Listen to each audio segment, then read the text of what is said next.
السلام عليكم ورحمة الله وبركاته إن الحمد لله نحمده ونصلي على رسوله الكريم أما بعد সুপ্রিয় BA BSS second ইয়ারের শিক্ষার্থীবৃন্দ, তোমরা যে যেখান থেকে শুনছো তোমাদেরকে স্টাডি অফ আল হাদিস তৃতীয় পত্র থার্ড পেপার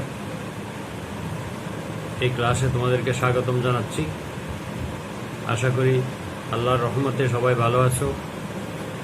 আমরা দোয়া করি যেন বিশ্বের সকল মানুষ সমস্ত বিপদ আপদ থেকে মুক্ত হয়ে সুখে শান্তিতে বসবাস করতে পারে। মহান আল্লাহ তাআলা যেন দয়া করে আমাদের থেকে বালা মুসিবত দূর করে দেন, আমিন। প্রিয় শিক্ষার্থীবৃন্দ, তোমরা জানো তোমাদের স্টাডি অব আল হাদিসের কিতাবুল ইমান তথা ইমান পর্বের আমরা 22 নম্বর হাদিস পর্যন্ত আলোচনা করেছি। আজকে ইনশাল্লাহ 23, 24 এবং 25 এই তিনটি হাদিস অর্থ এবং ব্যাখ্যা নিয়ে আলোচনা করব। তো আমরা এখন 23 নম্বর হাদিস শুরু করব। বিসমিল্লাহির রহমানির রহিম। وعن أبي ذر رضي الله عنه قال أتيت النبي صلى الله عليه وسلم وعليه ثوب أبيض وهو نائم ثم أتيته وقد استيقظ فقال ما من عبد قال لا إله إلا الله ثم مات على ذلك إلا دخل الجنة। হযরত আবু যর গিফারি রাদিয়াল্লাহু আনহু থেকে বর্ণিত। আন আবি জাররিন অর্থ হবে হযরত আবু যর রাদিয়াল্লাহু আনহু থেকে বর্ণিত। তো ওনার পূর্ণ নাম হচ্ছে আবু যর গিফারি রাদিয়াল্লাহু আনহু, অনেক বড় স্বনামধন্য বিখ্যাত সাহাবী। তিনি তার থেকে বর্ণিত কালা, তিনি বলেন আতাইতুন নবিয়্যা সাল্লাল্লাহু আলাইহি ওয়াসাল্লাম। আতাইতু মানে আমি আসলাম নবী করিম সাল্লাল্লাহু আলাইহি ওয়াসাল্লামের কাছে।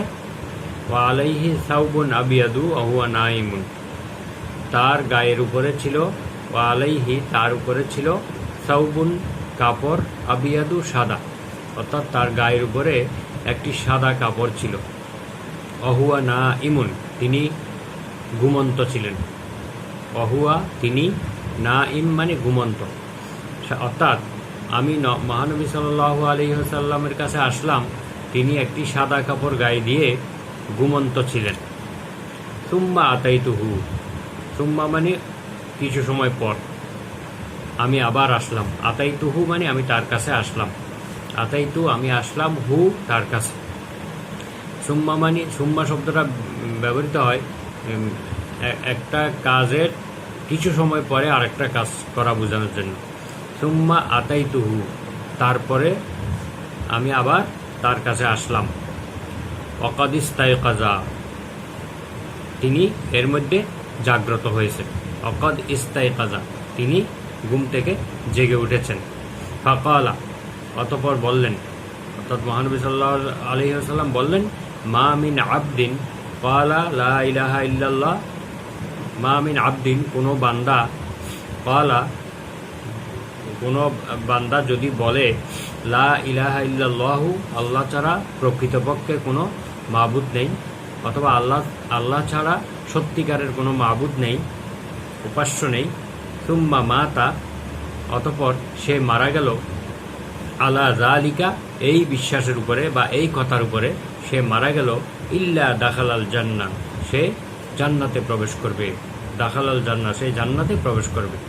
কুলতু, আমি বললাম, অর্থাৎ আবু যর গিফারি রাদিয়াল্লাহু আনহু বলতেছেন যে আমি বললাম, ওয়া ইন জানা ওয়া ইন সারাকা, যদিও সেই ব্যভিচার করে এবং চুরি করে। ওয়া ইন জানা, ইন মানে যদি, জানা মানে ব্যভিচার করে, জানা করে, ওয়া ইন সারাকা এবং যদি চুরি করে। আবু যর গিফারি রাদিয়াল্লাহু আনহু বলছেন যদি সেই ব্যভিচার করে এবং চুরিও করে। কালা ওয়া ইন জানা ওয়া ইন সারাকা, নবীজি বললেন যদিও সেই চুরি করে এবং যদিও সেই ব্যভিচার করে। কুলতু ওয়া ইন জানা ওয়া ইন সারাকা, আমি আবারও বললাম যদি সে ব্যভিচার করে এবং চুরি করে। কালা, নবীজি বললেন ওয়া ইন জানা ওয়া ইন সারাকা, যদিও সেই ব্যভিচার করে এবং চুরি করে। কুলতু, আমি বললাম, ওয়াইন জানা ওয়াইন সারাকা, যদি সে ব্যভিচার করে এবং চুরি করে। ক্বালা ওয়াইন জানা ওয়াইন সারাকা, নবীজি বললেন, যদিও সে ব্যভিচার করে এবং চুরি করে। আলা রগমে আনফি আবি যাররিন, আবু যরের নাক দুলামলিন হলেও সেই জান্নাতে প্রবেশ করবে। শেষবারে নবীজি এই কথাটি বললেন যে আলা রগমে আনফি আবি যাররিন, অর্থাৎ আলা রগমে, রগমে মানে ধুলিময় হওয়া, ধুলাই দূষরিত হওয়া, আনফ অর্থ নাক, আবি যাররিন মানে আবু যর, আবু যরের নাক দুলামলিন হলেও সে জান্নাতে প্রবেশ করবে। ওয়াকানা আবু যাররিন ইজা হাদ্দাসা, আর আবু যর রাদিয়াল্লাহু আনহু ইজা হাদ্দাসা, যখন হাদিসটি বর্ণনা করতেন, বিহাজা, এই হাদিসটি যখন বর্ণনা করতেন, ক্বালা ওয়াইন রগিমা আনফু আবি যাররিন, আবু যরের নাক দুলাই মলিন হোক, এই কথাটি তিনি বলতেন। ওয়াইন রগিমা আনফু আবি যাররিন, যদিও আবু যরের নাক দুলামলিন হোক, যদিও আবু যরের নাক দুলামলিন হয়, এই কথাটি তিনি বলতেন হাদিস বলার সময়। যেহেতু এটি নবীজির পবিত্র জবান দিয়ে বের হয়েছে এই কথাটি, তাই তিনি এটাও বলতেন। মুত্তাফাকুন আলাইহি, এই হাদিসটি বুখারী এবং মুসলিমে বর্ণিত হয়েছে, উল্লেখ রয়েছে। হাদিসের অনুবাদ আমরা আলোচনা করলাম, এখন সংক্ষিপ্ত ব্যাখ্যা হচ্ছে, যদি কোনো ব্যক্তি আল্লাহ এবং রসুলের প্রতি ঈমান রাখে এবং কোনো গুনাহের কাজে লিপ্ত হয়ে তওবার পূর্বেই যদি মৃত্যুবরণ করে, তারপরেও সে চিরদিন জাহান্নামে থাকবে না। গুনাহ পরিমাণ শাস্তি ভোগ করার পরে সে জান্নাতে প্রবেশ করবে। এটি হচ্ছে আহলুস সুন্নাত ওয়াল জামাতের আকীদা বা বিশ্বাস, অভিমত। আর খারিজি এবং মুতাজিলা নামক দুটি বিভ্রান্ত সম্প্রদায় রয়েছে। এরা বলে যে চিরকাল জাহান্নামে থাকবে, কারণ তাদের মতে কবিরা গুনাহ যে করবে সেই চিরকাল জাহান্নামে থাকবে।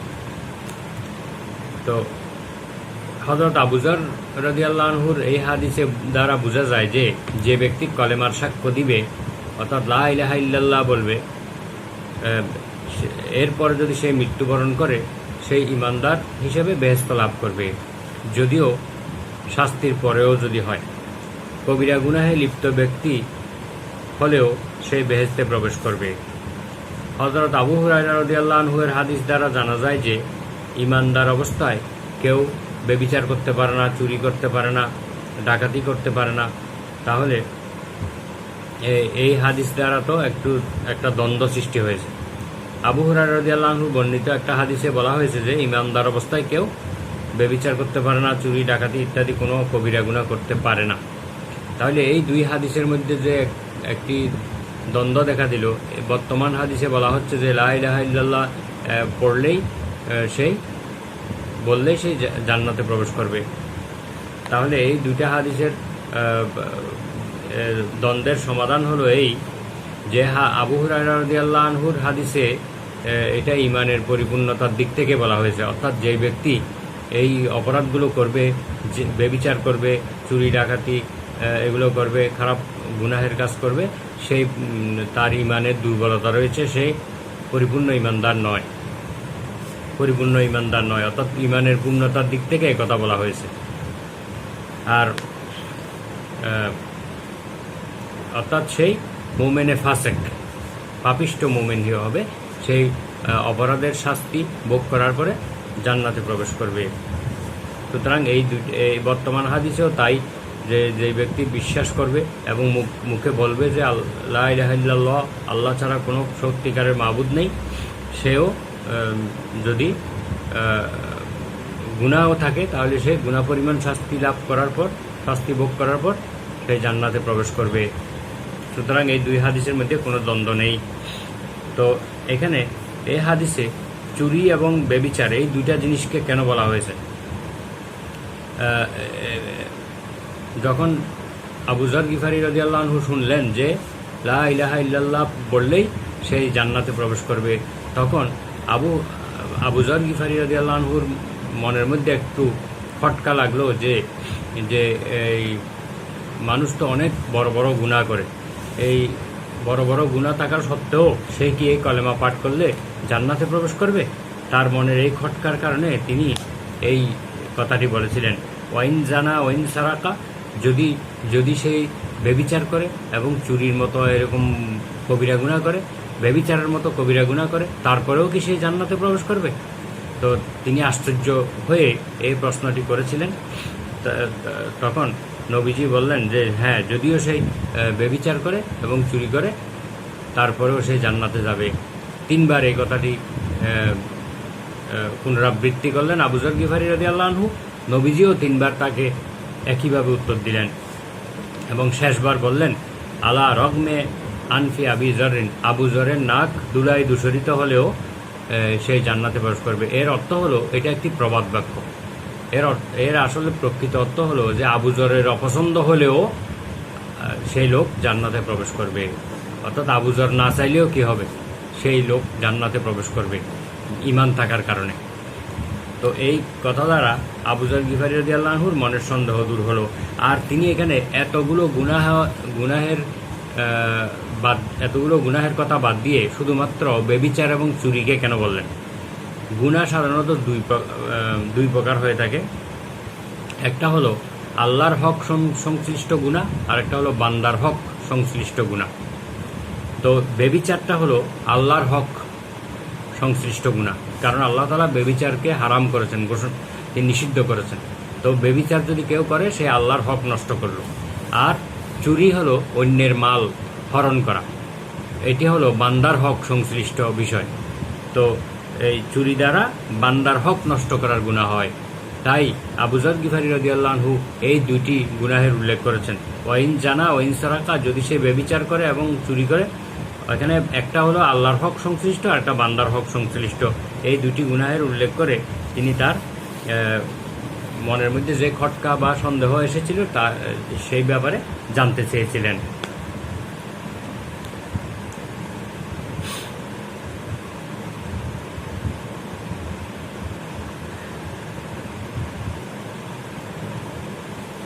তারপরে এই হাদিসের মধ্যে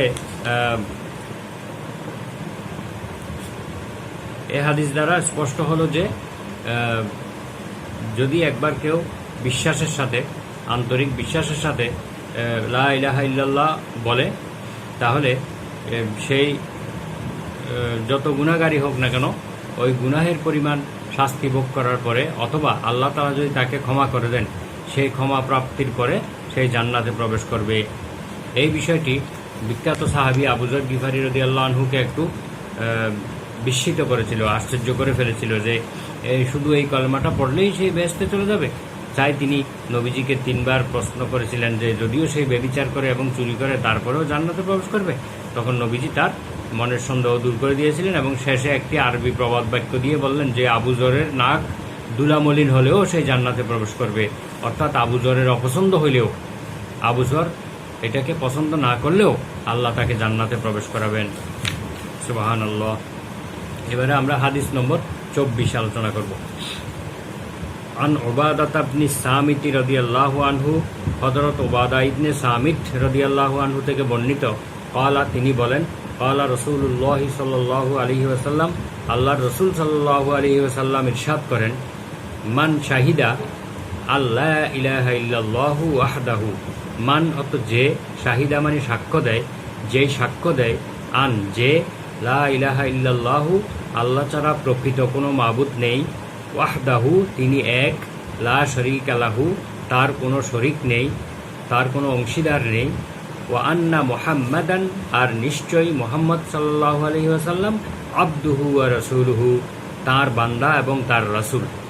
এই কথা যদি কেউ সাক্ষ্য দেয়, ওয়া আন্না ঈসা আব্দুল্লাহ এবং ঈসা আলাইহিস সালাম আল্লাহর বান্দা, ওয়া রাসূলুহু এবং তার রাসূল, ওয়া ইবনু আমাতিহি এবং তার আল্লাহর বাদীর ছেলে, অর্থাৎ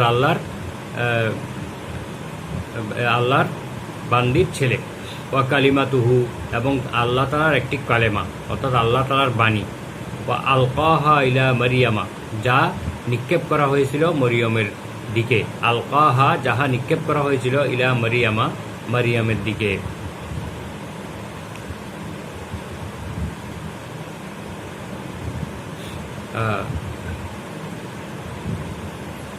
ওয়ারূহুম মিনহু, এবং আল্লাহর পক্ষ থেকে তিনি একটি রূহ, একটি আত্মা। ওয়াল জান্নাতু ওয়ান নারু হাক্কুন, জান্নাত এবং জাহান্নাম সত্য। আদখালাহুল্লাহুল জান্নাহ, আল্লাহ তাআলা তাকে জান্নাতে প্রবেশ করাবেন। আলা মা কানা মিনাল আমলে, তার আমল যাই হোক না কেন। আলা মা কানা, যাই হোক না কেন, মিনাল আমল, তার আমল, অর্থাৎ তার আমল যাই হোক না কেন, কম বেশি যাই থাকুক না কেন, তাকে আল্লাহ জান্নাতে প্রবেশ করাবেন। মুত্তাফাকুন আলাইহি, এই হাদিসটি বুখারী এবং মুসলিম শরীফে উল্লেখ রয়েছে। তো এই হাদিসে মহানবী সাল্লাল্লাহু আলাইহি ওয়াসাল্লাম ঘোষণা করলেন যে যেই ব্যক্তি এই কথা সাক্ষী দিবে যে আল্লাহ ছাড়া প্রকৃত কোনো মাবুদ নেই, তিনি এক, তার কোনো শরিক নেই, আর নিশ্চয়ই মুহাম্মদ সাল্লাল্লাহু আলাইহি ওয়াসাল্লাম আল্লাহর বান্দা এবং তার রাসূল, আর এর সঙ্গে এতটুকু বললেই কিন্তু ইমানের সাক্ষ্য হয়ে যায়। কিন্তু এখানে নবীজি আরও কিছু কথা বৃদ্ধি করেছেন। তিনি বলছেন ওয়ান্না ঈসা আব্দুল্লাহ, তাকে এটাও সাক্ষী দিতে হবে যে ঈসা আলাইহিস সালাম আল্লাহর বান্দা, আল্লাহর রসুল। ওয়া ইবনু আমাতিহি, এবং তার বান্দির ছেলে, অর্থাৎ মরিয়ম আলাইহিস সালাম আল্লাহর বান্দি, তার ছেলে, অর্থাৎ মরিয়মের ছেলে। ওয়া কালিমাতুহু, এবং আল্লাহর একটি কলেমা, আল্লাহর একটি বাণী। কালিমা মানে বাণী, আল্লাহর কথা। আলকাহা ইলা মারিয়ামা, যেই কথাটি নিক্ষেপ করা হয়েছিল মরিয়মের দিকে নিক্ষেপ করা হয়েছিল যেই বাণীটি। ওয়া রূহুম মিনহু, এবং তিনি ছিলেন আল্লাহর পক্ষ থেকে একটি আত্মা, রূহ। এই কথা সাক্ষী দিতে হবে। আরও সাক্ষী দিতে হবে কি, ওয়াল জান্নাতু ওয়ান নারু হাক্কুন, জান্নাত এবং জাহান্নাম সত্য। আদখালাহুল্লাহুল জান্নাহ, আল্লাহ তাকে জান্নাতে প্রবেশ করাবেন। আলা মা কানা মিনাল আমল, তার আমল যাই হোক না কেন। এই কথাগুলো সাক্ষ্য দিলে তাকে আল্লাহ তাআলা জান্নাতে প্রবেশ করাবেন। তার আমল কম হোক আর বেশি হোক, ভালো হোক আর মন্দ হোক, তাকে জান্নাতে প্রবেশ করাবেন। তাহলে এখানে আমরা জানি যে লা ইলাহা ইল্লাল্লাহু ওয়াহদাহু লা শারীকা লাহু ওয়া আন্না মুহাম্মাদান আবদুহু ওয়া রাসূলুহু, এটি কালিমায়ে শাহাদাত।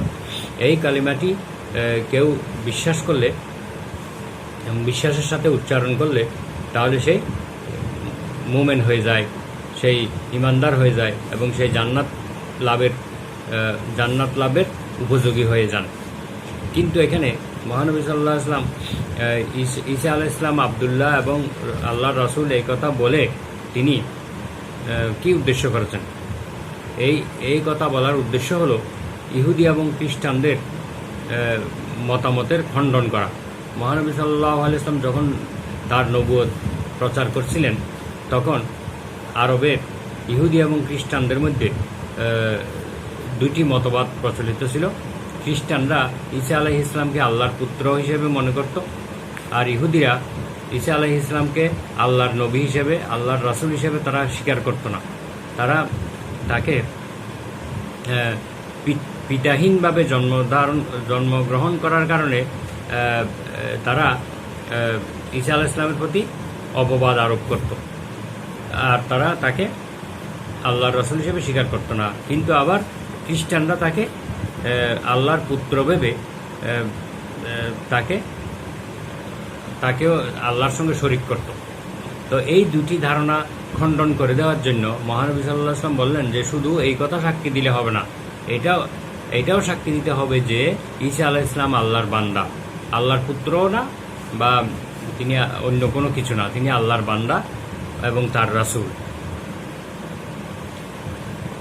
তারপরে ঈসা আলাইহিস সালামকে আল্লাহর বান্দা হিসেবে উল্লেখ করার কারণ হলো এই বাক্য দ্বারা ঈসা আলাইহিস সালামের পবিত্রতা এবং ইহুদি ও খ্রিস্টানদের মতবাদকে অকেজ এবং অসার বর্ণনা করার উদ্দেশ্য, অর্থাৎ তাদের এই মতবাদকে খণ্ডন করার উদ্দেশ্য। কেননা খ্রিস্টানরা ঈসা আলাইহিস সালামকে আল্লাহর পুত্র বলে প্রকাশ করেছিল এবং ইহুদিরা ঈসা আলাইহিস সালামকে অবৈধ সন্তান হিসেবে তারা প্রকাশ করেছিল। কাজেই হাদিসে ওয়ান্না ঈসা আব্দুল্লাহ, নিশ্চয়ই ঈসা আলাইহিস সালাম আল্লাহর বান্দা, এই কথা দ্বারা উক্ত দুইটি মিথ্যা ধারণাকে চ্যালেঞ্জ করা হয়েছিল এবং ওই দুটি মিথ্যা ধারণাকে খণ্ডন করা হয়েছিল। অর্থাৎ ঈসা আলাইহিস সালাম আল্লাহর পুত্র নন, তিনি আল্লাহর বান্দা এবং তিনি অবৈধ সন্তানও নন, বরং আল্লাহ তাআলা তাকে সৃষ্টি করেছেন। এটি তার একটি অলৌকিক সৃষ্টি। এখন হযরত ঈসা আলাইহিস সালামের প্রতি কালেমা এবং রূহ এই শব্দ দুটি প্রয়োগ করার কারণ কি? আমরা ঈসা আলাইহিস সালাম আল্লাহর বান্দা এবং তার রসুল এটা বুঝতে পেরেছি, কিন্তু ইবনু আমাতিহি মরিয়মের পুত্র এটাও বুঝতে পেরেছি। এখন অকালিমাতুহু আল্লাহর কলেমা বা আল্লাহর বাণী, ঈসা আলাইহিস সালামকে আল্লাহর বাণী বলা হয়েছে। আরেকটা বলা হয়েছে আল্লাহর রূহ, ঈসা আলাইহিস সালামকে আল্লাহর রূহও বলা হয়েছে। এই দুটি অর্থ কি বা এটার ব্যাখ্যা কি? এর ব্যাখ্যা হলো কলেমা শব্দ দ্বারা ঈসা আলাইহিস সালামের প্রতি এই কলেমা শব্দ ব্যবহার এই জন্য করা হয়েছে যে কলেমা শব্দের একটা অর্থ আছে দলিল বা প্রমাণ। সুতরাং ঈসা আলাইহিস সালাম আল্লাহ তাআলার কুদরতের একটি প্রমাণ। তিনি পিতা ছাড়া সৃষ্টি করেছেন তাকে, যেমন পিতা ছাড়া আল্লাহ তাআলা আদম আলাইহিস সালামকেও সৃষ্টি করেছেন। আল্লাহ তাআলা পবিত্র কোরআনে বলছেন, ইন্না মাসালা ঈসা ইনদাল্লাহি কামাসালি আদম। আল্লাহ তাআলার কাছে ঈসা আলাইহিস সালামের দৃষ্টান্ত হলো আদম আলাইহিস সালামের দৃষ্টান্তের মতো। আদমকে আল্লাহ তাআলা পিতা মাতা দুজনকে ছাড়াই সৃষ্টি করেছেন, আর ঈসা আলাইহিস সালামকে পিতা ছাড়া সৃষ্টি করা তো আরো সহজ। এটা তার কুদরত। আর আরেকটি আয়াতে আল্লাহ তাআলা ঘোষণা করেছেন, লাই ইয়াস্তানকিফাল মাসীহু আন ইয়াকুনা আবদান লিল্লাহি ওয়ালাল মালাইকাতুল মুকাররাবুন। ঈসা আলাইহিস সালাম কখনো আল্লাহর বান্দা হতে লজ্জাবোধ করেন না এবং আল্লাহর নিকটতম ফেরেশতাগণও আল্লাহর বান্দা হওয়ার ব্যাপারে তাদের কোনো লজ্জা নেই।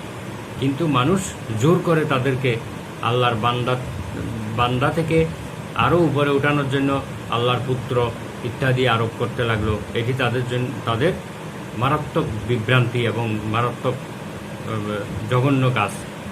ঈসা আলাইহিস সালাম কিন্তু আল্লাহর বান্দা হিসেবেই তিনি আল্লাহর উপরে সন্তুষ্ট ছিলেন। সব নবী রাসূলগণ আল্লাহর বান্দা হতে চেয়েছিলেন, কেউ আল্লাহর পুত্র বা আল্লাহ হতে চান নাই। তারা সবাই আল্লাহর বান্দা হিসেবেই সন্তুষ্ট ছিলেন এবং এই কথা সত্য যে তারা আল্লাহর বান্দাই ছিলেন, প্রথম শ্রেণীর বান্দা ছিলেন তারা। আর এই বান্দা আল্লাহ তাআলার পক্ষ থেকে একটি বড় ডিগ্রি, সবচেয়ে বড় উপাধি হলো বান্দা। বান্দা হতে পারলেই মানুষের জন্য সব কিছু অর্জন হয়ে যাবে, কিন্তু বান্দা থেকে যদি উপরে উঠতে চাই তাহলে আমরা ধ্বংস হয়ে যাব, আল্লাহর অসন্তুষ্টির মধ্যে পড়ব, আমাদের সব অর্জন নষ্ট হয়ে যাবে। তাহলে এখানে কালিমা দ্বারা আল্লাহর কুদরত বা আল্লাহর শক্তির প্রমাণ, অথবা এর উত্তর হলো এই আল্লাহর কালিমা মানে হলো আল্লাহ তাআলা ঈসা আলাইহিস সালামকে কোন শব্দ দ্বারা পয়দা করেছেন। কোন মানে হয়ে যাও। এই কোন শব্দটি মরিয়মের দিকে আল্লাহ নিক্ষেপ করেছিলেন। মরিয়ম দিকে আল্লাহ তাআলা কোন হয়ে যাও, অর্থাৎ ঈসা আলাইহিস সালাম হয়ে যাও, তখন ঈসা আলাইহিস সালাম হয়ে গেলেন। এই জন্য এটাকে কালিমা বলা হয়েছে। এই কোন হও এটা একটা বাক্য, এটা একটা বাণী, আল্লাহর বাণী, এই জন্যই বলা হয়েছে। আশা করি শিক্ষার্থীগণ তোমরা বুঝতে পেরেছ কালিমাতুহু কেন বলা হয়েছে, আল্লাহর কালিমা কেন বলা হয়েছে। আর এটাকে মরিয়মের দিকে নিক্ষেপ করা হয়েছিল জিবরাইল আলাইহিস সালামের মাধ্যমে। রূহুম মিনহু, এবং ঈসা আলাইহিস সালাম আল্লাহর পক্ষ থেকে একটি রূহ, একটি আত্মা। আল্লাহ তাআলা তার ঈসা আলাইহিস সালামের আত্মাটাকে মরিয়মের গর্ভে নিক্ষেপ করিয়েছিলেন হযরত জিবরিল আলাইহিস সালামের মাধ্যমে। তাই এটাকে রূহুম মিনহু বলা হয়েছে, আল্লাহর পক্ষ থেকে একটি রূহ। এই রূহ শব্দটি ব্যবহার করার কয়েকটা কারণ হলো এই ঈসা আলাইহিস সালামের সম্মান প্রদর্শনের জন্য এটা আল্লাহর পক্ষ থেকে একটি রূহ বলা হয়েছে। দ্বিতীয়ত, রূহ দ্বারা যেমন মৃত জীবিত হয়ে যায়, এইরূপ তাহার ফুকের বরকতে মৃত ব্যক্তি জীবিত হয়ে যেত। ঈসা আলাইহিস সালাম যখন কোনো মৃত ব্যক্তিকে ফু দিতেন বা তাদেরকে উঠতে বলতেন, তখন আল্লাহর হুকুমে জীবিত হয়ে যেত। এই জন্য রূহুম মিনহু বলা হয়েছে। অথবা রূহুল আমিন জিবরাইল আলাইহিস সালাম, জিবরাইল আলাইহিস সালামের একটি নাম হলো রূহুল আমিন। পবিত্র কোরআনে বলা হয়েছে নাজালা বিহির রূহুল আমিন। এই কোরআন নাজিল করেছেন রূহুল আমিন ফেরেশতা, অর্থাৎ রূহুল আমিন ফেরেশতা এই কোরআন নিয়ে এই পৃথিবীতে নাজিল হয়েছিলেন। তো তার নাম হচ্ছে জিবরাইল ফেরেশতার একটি নাম হচ্ছে রুহুল আমিন। তো এই রুহুল আমিন অর্থাৎ জিবরাইল আলাইহিস সালামকে আল্লাহ তাআলা হযরত মরিয়মের কাছে প্রেরণ করেছিলেন এবং তিনি মরিয়মের গলার ভিতরে ফু দিয়েছিলেন। এই ফু দিয়ে রুহটাকে মরিয়মের গর্ভে ঢুকিয়ে দিয়েছিলেন, আর সেখান থেকেই ঈসা আলাইহিস সালামের জন্ম হয়। এইসব কারণে ঈসা আলাইহিস সালামের প্রতি রুহ শব্দটা প্রয়োগ করা হয়। তারপরে এই হাদিস দ্বারা আমরা বুঝতে পারলাম, এবং পবিত্র কোরআনেরও অনেক আয়াত রয়েছে ঈসা আলাইহিস সালামের সৃষ্টি সম্পর্কে। ঈমানদার লোকদের উচিত যে তাকে আল্লাহ যেভাবে সৃষ্টি করেছেন সেভাবে মেনে নেওয়া, এবং এখানে কোনো প্রশ্ন উত্থাপন না করা যে কেন এভাবে সৃষ্টি করলো, কিভাবে হলো, এভাবে প্রশ্ন না করা। যদি আল্লাহ তাআলা আদম আলাইহিস সালামকে পিতামাতা ছাড়াই সৃষ্টি করতে পারেন, তাহলে ঈসা আলাইহিস সালামকে কেন পিতা ছাড়া তিনি সৃষ্টি করতে পারবেন না? তার এই কুদরত বা তার এই ক্ষমতা প্রতি ঈমান আনা প্রত্যেক মুমিনের কর্তব্য। যারা এখানে প্রশ্ন উত্থাপন করবে, নানা রকম কথা বলবে, তাদের ঈমান থাকবে না। তাই এটা একটি আকীদার বিষয়। আল্লাহ তাআলা কোরআনে যেভাবে বলেছেন সেভাবে আমাদের বিশ্বাস স্থাপন করতে হবে। তারপরে জান্নাত এবং জাহান্নাম এই দুটি সত্য বলে বিশ্বাস করতে হবে। কারণ যখন মহানবী সাল্লাল্লাহু আলাইহি ওয়াসাল্লাম ইসলাম প্রচার করতেছিলেন, তখন কাফিরদের মধ্যে এই জান্নাত এবং জাহান্নাম নিয়ে সন্দেহ সৃষ্টি হয়েছিল। তারা এগুলো নিয়ে হাসি ঠাট্টা করত। তারা বলতো যে আপনি যে আযাবের কথা বলছেন, জাহান্নামের আযাবের কথা, তা এক্ষুনি আপনি আমাদের সামনে নিয়ে আসুন, তাহলে আমরা ঈমান আনব। এভাবে তারা নবীজিকে এগুলো নিয়ে ঠাট্টা বিদ্রুপ করত, উপহাস করত। তাই আল্লাহ তাআলা বলছেন যে শুধু মহানবী সাল্লাল্লাহু আলাইহি ওয়াসাল্লাম বলছেন যে শুধু লা ইলাহা ইল্লাল্লাহু মুহাম্মাদুর রাসূলুল্লাহ এটুকু বললেই হবে না, বরং ঈসা আলাইহিস সালাম আল্লাহর বান্দা এবং রসুল, এটাও সাক্ষী দিতে হবে। জান্নাত এবং জাহান্নাম সত্য, এই কথাও স্বীকার করে নিতে হবে। তাহলেই আল্লাহ তাআলা তাকে জান্নাতে প্রবেশ করাবেন, তার আমল যতটুকু হোক না কেন, কম বেশি যাই হোক না কেন। তাহলে আশা করি আমরা এই হাদিসের অর্থ এবং ব্যাখ্যা বুঝতে পারলাম। এবারে 25 নম্বর হাদিস থেকে আমরা শুরু করব। বিসমিল্লাহির রহমানির রহিম।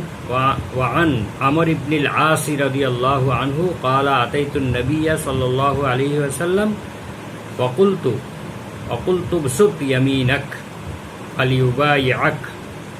হযরত আমর ইবনে আস রাদিয়াল্লাহু আনহু বিখ্যাত সাহাবী, তার থেকে এই হাদিসটি বর্ণিত।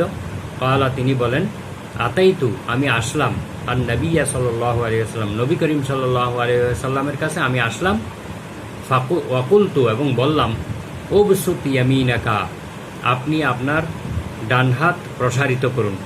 ফাকুলতু আমি বললাম, উবসুত আপনি প্রসারিত করুন, ইয়ামিনাকা আপনার ডান হাত, ইয়ামিনা তো ডান হাত, আপনি আপনার ডান হাত প্রসারিত করুন। ফালি উবাইয়াকা আমি যেন আপনার কাছে বাইআত গ্রহণ করতে পারি, আমি যেন আপনার হাতে হাত রেখে শপথ গ্রহণ করতে পারি অথবা ইসলাম গ্রহণ করতে পারি। তখনকার বাইআত বলতে ইসলাম গ্রহণকে বোঝানো হতো, এবং নবী করিম সাল্লাল্লাহু আলাইহি ওয়াসাল্লামের হাতে হাত রেখে পুরুষ লোকেরা বাইআত হতো, অর্থাৎ ইসলাম গ্রহণ করত, অথবা কোনো সৎ কাজ করার জন্য অঙ্গীকার করত, এটাকে বাইআত বলা হয়। ফালিউবাইয়াকা আমি আপনার হাতে হাত রেখে বাইআত গ্রহণ করব, আপনি আপনার হাত প্রসারিত করুন। ফাবাসাতা ইয়ামিনাহু অতঃপর নবীজি তার হাত প্রসারিত করলেন। ফাবাসাতা অতঃপর তিনি প্রসারিত করলেন ইয়ামিনাহু তার ডান হাত অথবা তার হাত। ফাকাবাদতু ইয়াদাইয়া অতঃপর আমি আমার হাত গুটিয়ে ফেললাম। নবীজি যখন হাত প্রসারিত করলেন, তখন আমর ইবনুল আস বলতেছেন আমি আমার হাত গুটিয়ে ফেললাম। ফাকাবাদতু আমি গুটিয়ে ফেললাম, ইয়াদাইয়া আমার হাত, ইয়াদাইয়া মানে আমার হাত, আমি আমার হাতকে গুটিয়ে ফেললাম, মানে নবীজির হাতে হাত না রেখে হাতটাকে তিনি নিজের দিকে গুটিয়ে নিলেন। ফাকালা অতঃপর নবীজি বললেন, মা লাকা ইয়া আমরু হে আমর তোমার কি হয়েছে, মা লাকা তোমার কি হয়েছে, ইয়া আমরু হে আমর। কুলতু আরাদতু আন আশতারিতা আমি আমর বলতেছেন, আমর রাদিয়াল্লাহু আনহু বলতেছেন, কুলতু আমি বললাম, আরাদতু আমি ইচ্ছা করি, আন আশতারিতা একটি শর্ত আরোপ করতে। আন আশতারিতা মানে একটি শর্ত আরোপ করতে, আমি একটি শর্ত আরোপ করতে ইচ্ছা করেছি। কালা নবীজি বললেন, তাশতারিতু মাজা তুমি কি শর্ত করতে চাও, তাস্তারিতু মানে তুমি শর্ত করতে চাও, মা যা মানে কি, তুমি কি শর্ত করতে চাও। কুলতু আমি বললাম, মানে আমর রাদিয়াল্লাহু আনহু বলতেছেন আমি বললাম, আইয়াগফিরা লি আমাকে যেন ক্ষমা করে দেয়া হয়, আইয়াগফিরা যেন ক্ষমা করা হয়, লি আমাকে যেন ক্ষমা করে দেয়া হয়, অর্থাৎ আমাকে যেন আল্লাহ তাআলা ক্ষমা করে দেন, এই ব্যাপারে আপনি আমাকে শর্ত দেন।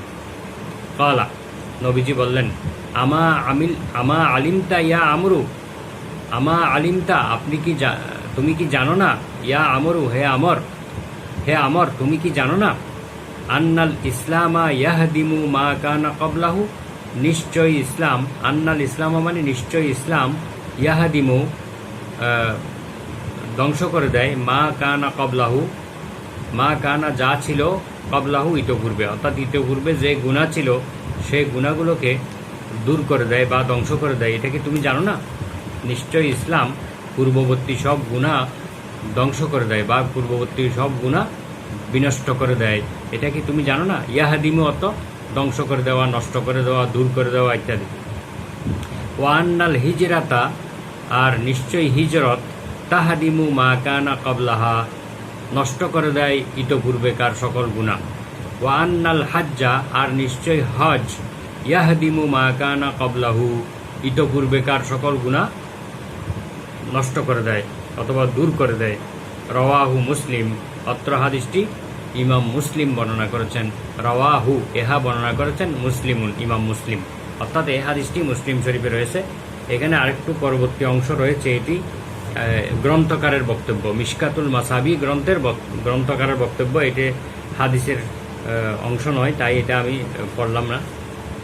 তো এই হাদিসের ব্যাখ্যা হলো,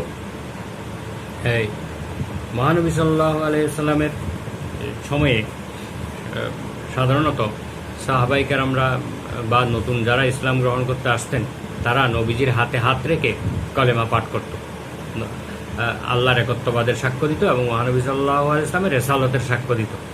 তো এই জন্যই আমর ইবনুল আস রাদিয়াল্লাহু আনহু ইসলাম গ্রহণ করার জন্য যখন নবীজির কাছে আসলেন তখন তিনি বললেন, ইয়া রাসূলুল্লাহ আপনি হাতটা দেন, আপনি হাতটা একটু বাড়ান, ইউবসুত ইয়ামিনাকা মানে আপনি হাত বাড়ান, অর্থাৎ হাতটা খোলেন, আমি আপনার হাতে হাত রেখে বাইয়াত করব, অর্থাৎ ইসলাম গ্রহণ করব। তখন নবীজি যখন হাতটা খুললেন, হাতটা দিলেন, তখন তিনি তার হাতটা গুটিয়ে নিলেন, নিজের দিকে গুটিয়ে নিলেন, অর্থাৎ হাত দিলেন না। তখন নবীজি বললেন, হে আমর তোমার কি হয়েছে, তুমি হাত না দিয়ে হাত গুটিয়ে ফেললা কেন? তখন তিনি বললেন যে আমি একটা শর্ত করতে চাই, আপনার হাতে হাত তো দেবই, কিন্তু হাত দেওয়ার আগে আমি একটা শর্ত করতে চাই। শর্তটা কি? নবীজি বললেন, কি শর্ত করতে চাও? তখন আমর রাদিয়াল্লাহু আনহু বললেন, আমি এমন একটা শর্ত করতে চাই যে শর্তটা হলো যে আমাকে যেন মাফ করে দেওয়া হয়, অর্থাৎ মহান আল্লাহ রাব্বুল আলামিন যেন আমাকে ক্ষমা করে দেন, আমি যে ইসলাম গ্রহণ করব আমার যেন পূর্বের গুনাহগুলো ক্ষমা করে দেন। তখন নবীজি আশ্চর্য হয়ে বলল, হে আমর তুমি কি জানো না ইসলাম ইতপূর্বেকার সকল গুনাহকে দূর করে দেয়, ধ্বংস করে দেয়, নষ্ট করে দেয়, গুনাহ আর কিছুই থাকে না। এই কথা বলেন। এরপরে তিনি আরো দুইটি কথা বললেন যে নিশ্চয়ই হিজরতের পূর্বেকার সকল গুনাহ নষ্ট করে দেয়, এবং আরো বললেন যে হজ, যারা হজ করবে হজের পূর্বের সমস্ত গুনাহ আল্লাহ মাফ করে দেন বা গুনাহগুলো দূর করে দেন। এই হাদিসটি মুসলিম শরীফে বর্ণিত রয়েছে। তো এখানে তিনটি জিনিসকে গুনাহ মাফের কারণ হিসেবে উল্লেখ করেছেন। তো এখানে ইসলাম গ্রহণ সমস্ত গুনাহকে দূর করে দেয় বা নষ্ট করে দেয়। যদি এখানে কিছু বিষয় রয়েছে এরকম যে ইসলাম গ্রহণকারী যদি অন ইসলামিক রাষ্ট্রের অধিবাসী হয়, তাহলে ইসলাম গ্রহণের পর তার আল্লাহর হক সম্পর্কিত গুনাহ এবং বান্দার হক সম্পর্কিত গুনাহ মধ্যে কবিরা গুনাহ এবং সগীরা গুনাহ সবই মাফ হয়ে যাবে। আবারও বলছি যে ইসলাম গ্রহণকারী লোক যদি কোনো অমুসলিম রাষ্ট্রের অধিবাসী হয়, তাহলে তার আল্লাহর হক সম্পর্কিত গুনাহ আর বান্দার হক সম্পর্কিত গুনার মধ্যে কবিরা সগীরা সকল গুনাহ মাফ হয়ে যাবে, সব গুনাহ মাফ হয়ে যাবে। আর ইসলাম গ্রহণকারী যদি জিম্মি হয়, অর্থাৎ কোনো মুসলিম রাষ্ট্রের অধিবাসী ছিল, সে পরে সে মুসলমান হয়েছে, এমন যদি হয়, তাহলে তার আল্লাহর হক সম্পর্কিত গুনাহগুলো মাফ হবে, বান্দার হক সম্পর্কিত গুনাহ মাফ হবে না। অর্থাৎ আল্লাহর জন্য সে যে সালাত আদায় করে নাই, রোজা রাখে নাই, জাকাত দেয় নাই বা অন্যান্য আরও গুনার কাজ করছে, এগুলি ক্ষমা হয়ে যাবে। কিন্তু তার কাছে যদি কোনো বান্দা কোনো কিছু পাওনা থাকে, অথবা সে যদি কারো ধন সম্পদ জোর করে নিয়ে থাকে, চুরি ডাকাতি করে থাকে, অথবা বান্দার হক যদি না দিয়ে থাকে, তাকে দিতে হবে, এটা ক্ষমা হবে না। যদি সে মুসলিম রাষ্ট্রের অধিবাসী হয়, জিম্মি হয়।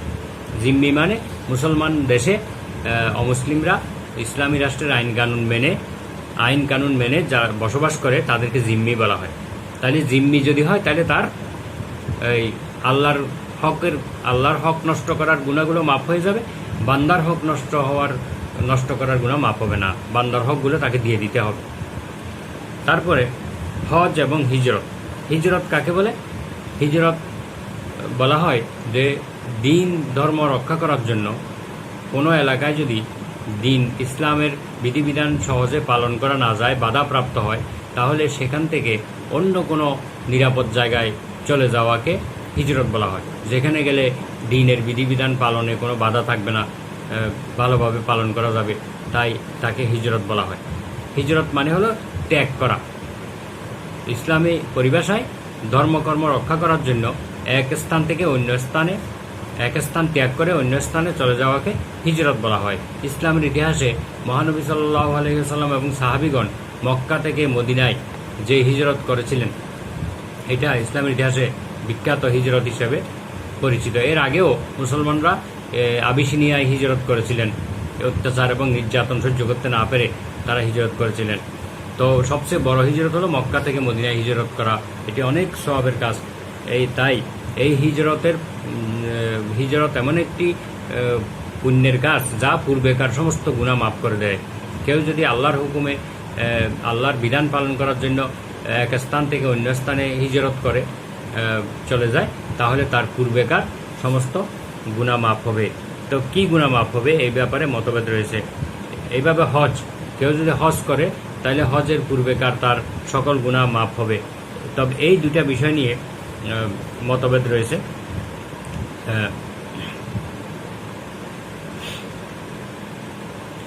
যেমন ইবনে হাজার আসকালানি রহিমাহুল্লাহ বলেন, পাপ মোচনকারী দুই প্রকার। একটা হলো পূর্ণ পাপ মোচনকারী, আরেকটা হলো অপূর্ণ পাপ মোচনকারী। পূর্ণ পাপ মোচনকারী হলো ইসলাম গ্রহণের কারণে তার সমস্ত গুনাহ মাফ হয়ে যাবে। আর অপূর্ণ পাপ মোচনকারী হলো হজ এবং হিজরত। হজ এবং হিজরত দ্বারা শুধুমাত্র আল্লাহর অধিকার সম্পর্কীয় বিষয়ের পাপ মোচন হবে। অর্থাৎ সে যদি আল্লাহর কোনো অধিকার, আল্লাহর হক পালন করে না থাকে, আল্লাহর হক নষ্ট করে থাকে, সেগুলো মাফ হবে। মানুষের অধিকার সম্পর্কিত কোনো পাপ মাফ হবে না। হিজরত করলেও মানুষের পাওনাটা তাকে দিতেই হবে। হজ করলেও মানুষের হক যেটা নষ্ট করেছে এটা তাকে দিতেই হবে, এটা ক্ষমা হবে না। আর একটি কথা হলো যে এখানে যে গুনাহ মাফ করা হবে বলা হয়েছে হজ এবং হিজরত দ্বারা, তার দ্বারা সগীরা গুনাহ উদ্দেশ্য, ছোট গুনাহ, যেগুলি যে কোনো নেক কাজ করলেই নেক কাজের সঙ্গে সঙ্গে আল্লাহ ক্ষমা করে দেন। কিন্তু কবিরা গুনাহ ক্ষমা হবে না। যদি হজ করার সাথে সাথে সে কবিরা গুনাহ থেকে তওবা করে নেয়, হিজরত করার সাথে সাথে যদি কবিরা গুনাহ থেকে তওবা করে নেয়, তাহলে তার এই হজ এবং হিজরত দ্বারা কবিরা সগীরা সব গুনাহই ক্ষমা হয়ে যাবে। তাহলে এখানে তওবা থাকতে হবে, কারণ তওবা ছাড়া কবিরা গুনাহ ক্ষমা হয় না। যতই কোরআন এবং হাদিসে সব গুনাহ ক্ষমা করে দেওয়া হবে, এই জাতীয় যত কথা বলা হয়েছে, এই সব কথার মধ্যে সগীরা গুনাহই উদ্দেশ্য। তবে কবিরা গুনাহ আল্লাহ চাইলে ক্ষমা করে দিতে পারেন, তবে সেটা আল্লাহর ইচ্ছা। কিন্তু সাধারণভাবে কবিরা গুনাহ তওবা ছাড়া ক্ষমা হয় না। তাই কবিরা গুনাহর জন্য তওবা করতে হবে এবং সঙ্গে সঙ্গে হজ এবং হিজরত তার সগীরা গুনাহগুলো ক্ষমা হয়ে যাবে। কিন্তু বান্দার হক সম্পর্কিত কোনো গুনাহ ক্ষমা হবে না। বান্দার হক তাকে আদায় করে দিতে হবে।